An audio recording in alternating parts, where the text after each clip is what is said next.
Did the East Coast run out of coffee?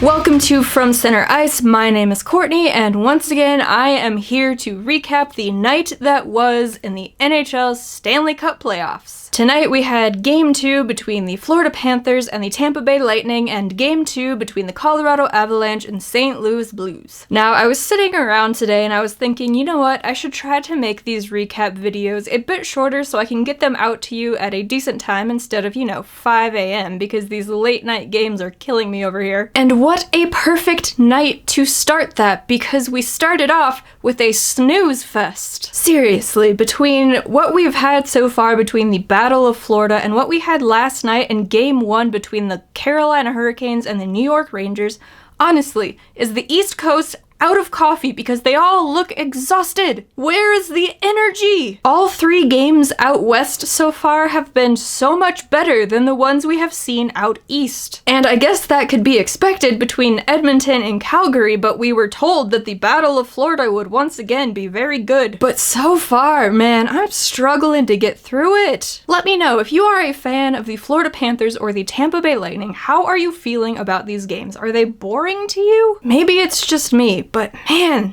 they are slow-paced. Anyway, let's jump into talking about these games. And of course, we have Game 2 tonight between the Florida teams. And in Game 1, the Tampa Bay Lightning took the series 1-0 with a 4-1 win on the road. Now, once again, they were in Sunrise tonight. The series shifts back to Tampa for Games 3 and 4. And let's kick this off by just talking about the goals that were scored. 12 minutes and 6 seconds into the first period, Tampa Bay is on the power play. Corey Perry kicks off this play by having the puck on the right wing boards. He sends it up the boards to the point to Victor Hedman. Who else? Hedman sends the puck over to the left half wall where Steven Stamkos is waiting for it, where he controls the power play from. But the key here is after Corey Perry passes that puck up to Victor Hedman, he makes a nice little cut to the center of the ice and parks himself in the slot. And Gustav Forsling, the defender for the Florida Panthers, sees this happen because he gives Corey Perry's stick a lift, but then he skates away from him. Stamkos finds Corey Perry's stick, hits the stick deflects it into the net, 1-0 Tampa. It was a nice play. It had to work out perfectly for Stamkos to hit Corey Perry's stick in such a way to where it would just shoot off of it into the net. I'm not sure where Forsling was going on the play. Andrei was standing in front of Sergei Bobrovsky screening him, so maybe Forsling was concerned about him. But his defensive partner, Mackenzie Weegar, was just happy to let Palat just camp out there. I guess maybe he was waiting for the Stamkos shot, but none of that happened. Stamkos got it to Corey Perry, and then Florida was down 1-0 again. Then we head to the second period, and basically the end of the second period. 18 minutes and 7 seconds into the middle frame, the Florida Panthers break into the zone. Eetu Luostarinen has the puck. He shoots it toward the net. Gustav Forsling is cutting toward the net. Apparently, he doesn't get a touch on it, and it hits Andrei Vasilevskiy. It looks like he makes the stop, and then all of a sudden, the puck just flies out of him and into the net, and we have a tie game. It was such a weird bounce. Maybe not as weird as in the first round when Vasilevskiy just popped it into the net himself by flailing. But still, watching that replay, it's like the puck comes out of nowhere and just decides to go into the net. But there's a tie game now. With under a minute left in the second period, Kucherov goes to the box. Unfortunately, the Florida Panthers do not score on that power play, and Tampa almost scores shorthanded. Cirelli and Paul were in on a shorthanded 2-on-1, but Sergei Bobrovsky made the save, and off to the third period we go. And there are no goals scored until there are 3.8 seconds left on the clock in regulation. The Florida Panthers were trying to get the puck out of the zone. Andrei Palat keeps the puck in Tampa Bay's offensive zone, sends it behind the net. Kucherov heads behind the net to go get it. Gustav Forsling chases his man Kucherov behind the net to, work some defense there. Once again,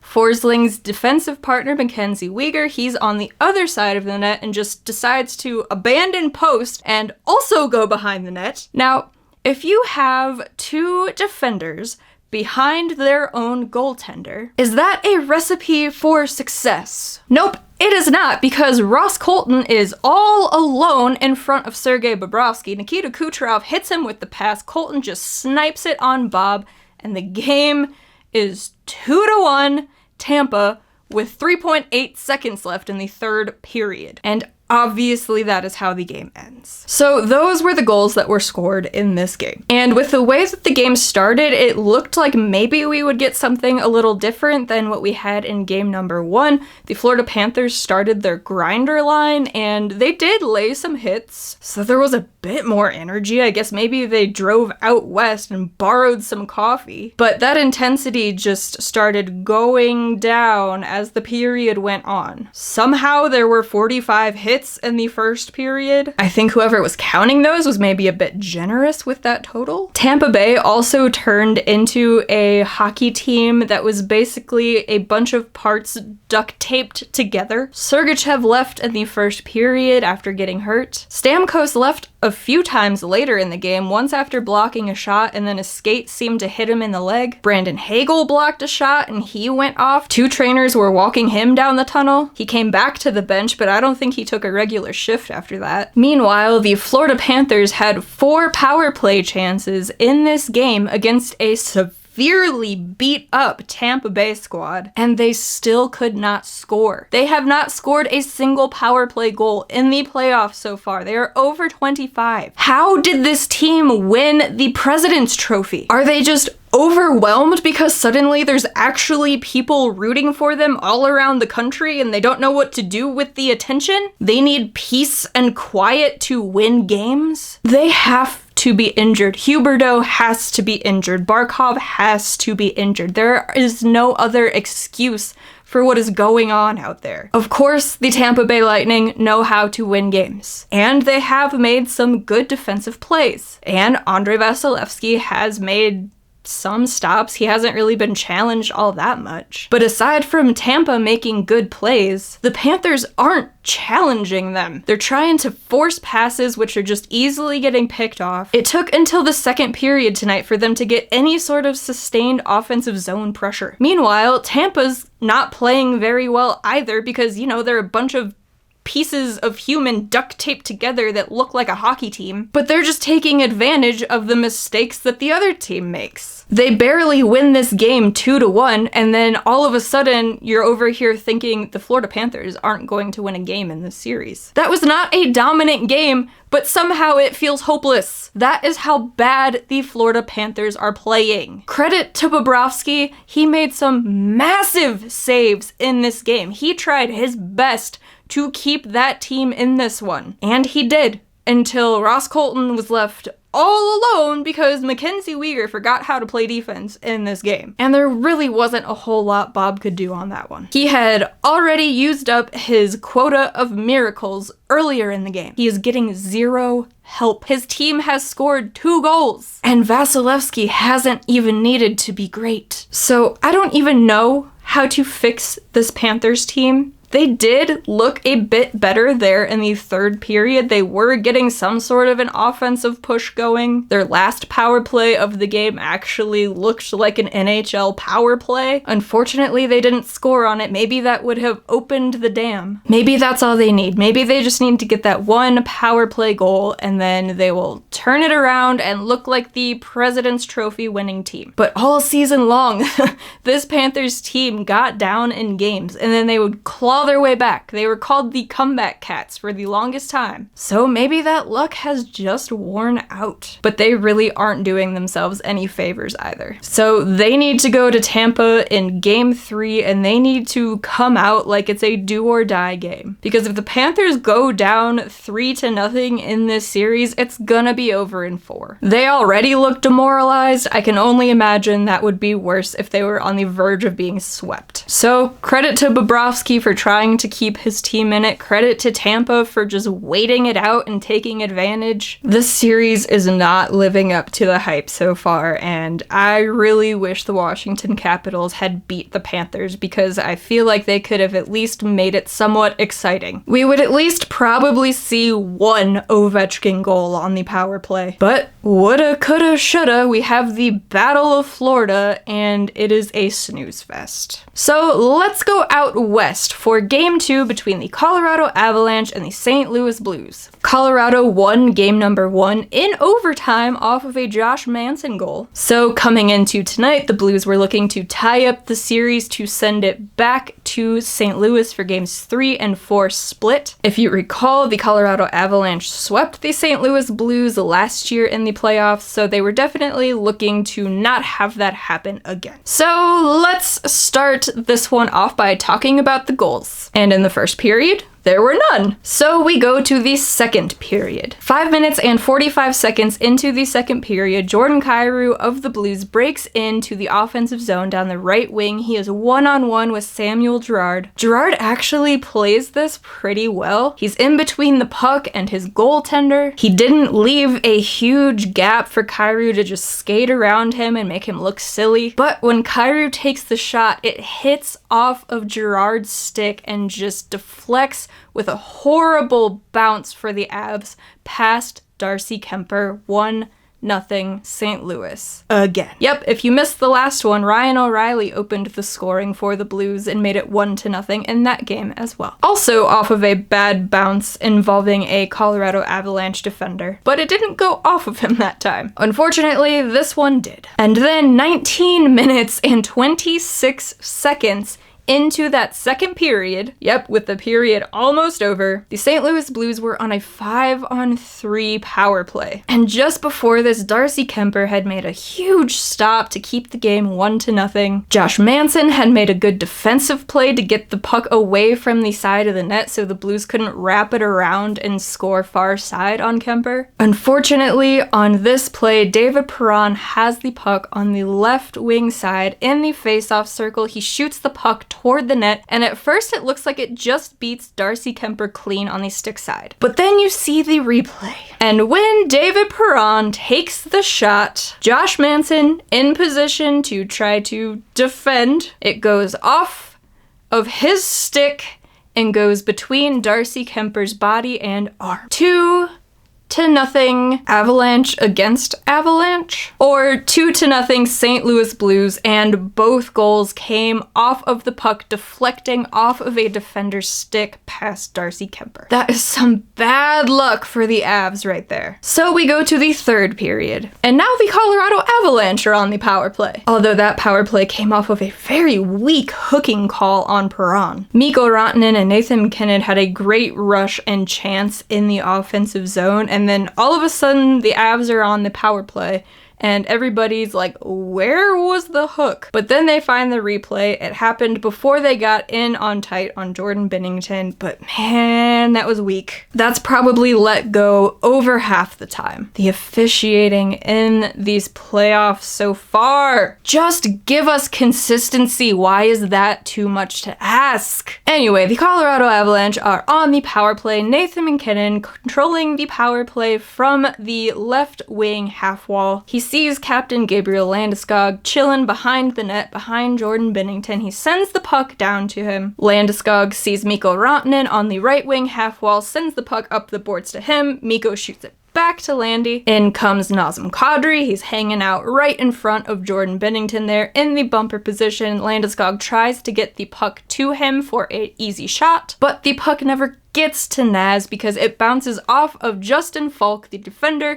for the St. Louis Blues. It bounces off of his stick back to Landeskog, who is on the side of the net, and he just roofs it over Jordan Binnington's glove, and we finally have an Avs goal. 2-0 3-1. That's not bad. It's at the beginning of the third period. The Avs only need to get one more. But 10 minutes and 31 seconds into the third period, after an offensive zone faceoff win by the Avalanche, Andrei has the puck on the left wing boards. He tries to get it up to the point to Cale Makar, but Cale Makar is pinching down. He misses the puck. There's a grand miscommunication there, and David Perron picks it up, heads down the other way. Perron and Buchnevich are in a 2-on-1. The one defenseman back for the Avs is Devon Toews. Cale Makar tries to get back, but of course, after that miscommunication involving him, he had to turn around and then hustle back. He can't get back in time. David Perron elects to shoot the puck instead of passing to his teammate, and it goes off of the bottom of Darcy Kuemper's glove and into the net. Now, Darcy Kuemper made a lot of good saves in this game, but that is one he has to have. That time it did not go off of the Avs defender. Instead, it bounced off the bottom of the goaltender's glove and into the net. This game was full of bad bounces for the Colorado Avalanche. And with about 2 minutes left in the game, with the goaltender pulled, Brandon Saad, former Blackhawk, former Colorado Avalanche, scored the empty netter, 4-1 St. Louis. And that is how the game ended. Now, to start this game, the Blues, credit to them, they did come out with a much better push than they had in game number 1. You could tell they didn't want to go down 2-0 in this series, and the Avs really had no answer for it. They looked a bit better in the first period. They were able to pick up the pucks after St. Louis chances and transition to offense. But much like the physicality in the Florida game, that started wearing down as the game went on as well. The shots on goal did end up almost tied. They were 32-31 in favor of St. Louis, but it was just a good road game from the Blues and a not super inspired effort for the full 60 for the Avs. Darcy Kuemper, much like Sergei Bobrovsky, was doing his best to keep his team in this one, and the Avs were getting their chances, but the Blues shut them down pretty good on defense. They were knocking pucks away, and it seemed like it was really frustrating the Avs, which moving forward is a bit concerning. Of course, they have been cursed in the second round of the playoffs, haven't been able to make it out of the second round for a while now, and it seems like when they get frustrated, that's when everything falls apart. And for such a high-flying offensive team only being able to score 1 goal, you could tell they were getting frustrated, especially with pucks just being knocked off their stick, them being shoved over. The fact that the Avs only had 2 power plays in this one was kind of absurd. Like I said, that one hooking call against David Perron was very weak to put the Avs on the power play. And then they went on to just not call blatant tripping and holding. I don't know what the officials are doing this year in the playoffs, but they have been horrendous in almost every single series so far. I will say credit to the Blues because they aren't just begging for penalties to be called all the time, unlike a certain team from Tampa, but they did get away with a lot tonight. It's just ridiculous to me that they got away with so many blatant calls, and then the one that they do call was such a weak one. I just ask for consistency. Also, was there something wrong with the ice because nobody could stay on their feet? It was a strange game, but I don't have as many criticisms for it as I did for that Florida game because it was just a good road game by the Blues. Jordan Bennington played well, the defense played well, and they took advantage of their chances. And the first 2 goals deflected off of a defenseman's stick. Had that not happened, maybe this game turns out a lot different. But hockey is a game of bounces, it is a game of inches. Tonight was not the most exciting hockey we have ever seen, but at least we've got a series out west. Those Eastern Conference teams need to figure something out and fast. I guess we'll see if Carolina and New York can put together a good game for us tomorrow night. But that's going to be all from me in this one. This video is a little shorter, maybe a little easier to digest. Let me know if you like that better, or if you like the longer ones better. I will do whatever you guys like better. Although that may have been a little bit more difficult tonight, seeing as both of these games really weren't all that exciting. But anyway, that's it from me. If you want to hear more from me or from Center Ice, you can head on over to FromCenterIce.com. There's links to all the places you can find us. Also, subscribe to this channel if you haven't yet. Give this video a like. That would make me very happy. Tomorrow there will be a new episode of the From Center Ice Happy Hour, a 1 hour long podcast, just me talking about hockey world. As it has been from the start, it's mostly going to be playoffs, but there has been some other hockey news this week, so there will be a little bit more thrown in there as well. If you would like to follow along on social media, you can do that. All of the links to those platforms are down in the description, but on Twitter it is at VFCenterIcePod, and on Instagram it is at FromCenterIcePod. All of that being said, thank you guys so very much for tuning in. I greatly appreciate each and every one of you. Let me know your thoughts on these games tonight down in the comments, and I will catch you all in the next video. Bye guys.